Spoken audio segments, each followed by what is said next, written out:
अध्यक्ष महोदय, विधानसभा नियम 273 274 अन्वये विशेष अधिकार भंगाची सूचना मी आपल्याकडे दिलेली आहे. अध्यक्ष महोदय, मनाला त्रास देणारा, मानसिक यातना देणारा हा विषय वरचा आणि खालचं सभागृह मिळून थोडक्यात मांडा. हा थोडक्यात मांडा साहेब. इथनं बोलतो इथनं पण साहेब, थोडक्यात बोलता येतं. नाही ना, ते जेव्हा माणूस इमोशनलनी बोलतो ना तेव्हा त्याला थोडक्यात नाही बोलता येत. साहेब, गेले 30 वर्ष मी वरच्या खालच्या सभागृहात, पण असं पोलीस राज मी कधी बघितलेलं नाही. भुजबळ साहेब, मी विधानसभेत विषय मांडला, मी नाही मांडला. ड्रग्जवरनं विषय येत गेला आणि चर्चा सुरू झाली. माननीय मुख्यमंत्री बसलेले होते. मी चर्चेच्या अंती असं म्हटलं की तुम्हाला जर ड्रग्जवरती ताबा मिळवायचा असेल आणि कमी करायचे असतील तर त्या संबंधित एरियामधल्या पोलीस स्टेशनच्या इन्चार्जला जबाबदार धरा. कारण का शेवटी हे सगळं त्याच्याकडे असतं. माहिती आली, हे आलं, ते आलं, कारवाई झाली. एखाद्या पोलीस स्टेशनवरती कारवाई झाली तर मग कोणतरी हवालदार, कोणतरी PSI बळी द्यायचा आणि सगळं रफादफा करून टाकायचं. आता त्यांना आमच्या इथे बसलेले जे शिंदे सरकार आहेत, सरकार, त्या शिंदे सरकारला वाटलं की मी त्यांच्या विरुद्ध बोललो.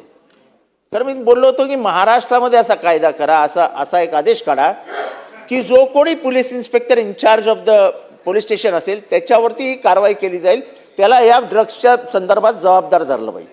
It was a general statement. त्यांनी ते वैयक्तिक घेतलं. त्याच्यानंतर त्यांनी प्रत्येक राजकीय पक्षाची गुप्त बैठक घेतली आणि प्रत्येकाला त्यांच्या बाजूने, म्हणजे अनिल शिंदे कसे महान आहेत आणि जितेंद्र आव्हाड ड्रग्सनी कसा आपल्या मतदारसंघाला बदनाम करतोय हे सांगण्याचं काम सुरू केलं. माझ्या बरोबरीचे जेवढे कार्य करणारे, काम करणारे लोक होते त्याला बोलून घेतलं. हे तुझ्या भावाविरुद्ध गुन्हा आहे, टाकणार आतमध्ये. आता गेल्या 1 वर्षात 12 मर्डर झालेत. 12 मर्डर पोलीस स्टेशनपासून 3 मिनिटांवरती मर्डर झालेत. 12च्या 12 मर्डर हे ड्रग अडिक्ट्सनी केले आहेत. हे कधीही बोललो नाही. किंबहुना या विषयी मी हाताळतच. आमच्या इथे ड्रग्स ज्या पद्धतीने आत घुसलेत त्याच्यामध्ये त्यांचा सहभाग नाही असं मी म्हणतही नाही आणि कधी म्हणालोही नाही. पण अध्यक्ष महोदय, ह्या कुठला पोलीस राज की जितेंद्र आव्हाड विधानसभेमध्ये बोलले ते मलाच बोलले आणि म्हणून त्यांना राजकीय दृष्ट्या मी अडचणीत आणू शकतो. कारण का मी इथला इन्स्पेक्टर आहे. तो काय बाप आहे काय? तो काय आमदाराचा बाप आहे? 1 लाख मतांनी निवडून आलोय साहेब मी. 1 लाख मतांनी इथे जखम देणार आहे. स्वतः मुख्यमंत्री समोर बसलेले असताना मी हे बोललोय. 12 मर्डर होतात. ते 12च्या 12 मर्डर हे ड्रग अडिक्ट्सने केलेत. रमजानच्या महिन्यामध्ये एक फायरिंग होतं. दिल्लीमधनं 6 मर्डर केलेला आरोपी मुंबऱ्यामध्ये 6 महिने राहिलेला, तो एका पोराच्या घरी जातो, त्याला आवाज देतो आणि त्याच्यानंतर 60 गोळ्या फायर करत रस्त्यावरनं चालत निघून जातो. शांत बसतोय आम्ही. कारण का आम्हाला माहिती आहे आम्ही जरी बदलीची मागणी केली तरी काय होणार नाही. कारण का त्याचं क्रेडिट एवढंच आहे, तू जितेंद्र आव्हाडच्या विरुद्ध काम कर. तिथे आमचा आमदार नाही आहे, तू आमदार आहेस. साहेब, डेमोक्रेसीला हे घातक आहे. ठीक आहे आव्हाड साहेब, मी तुमचा हक्कभंगाचा प्रस्ताव वाचलेला आहे. तुमचा हक्कभंग नेमकं कोणाविरुद्ध आहे हेच तुम्ही उल्लेख केला नाही. पोलीस इन्स्पेक्टर मी माझ्या आता मुखाने सांगतोय.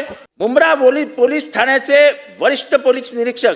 ठीक आहे, दिलेल्या माहितीचा संपूर्णपणे मी मध्ये जाऊ नका. ठीक आहे, नाही तसं नाही. तुम्ही मांडलेला मुद्दा मला समजलाय. आपण या संदर्भात मी पूर्ण माहिती घेईन आणि योग्य कारवाई या संदर्भातली केली जाईल. समितीकडे आपण प्रस्ताव पाठवण्यासंदर्भातला निर्णय निश्चितपणे घेऊ. हे अधिवेशन संपण्यापूर्वी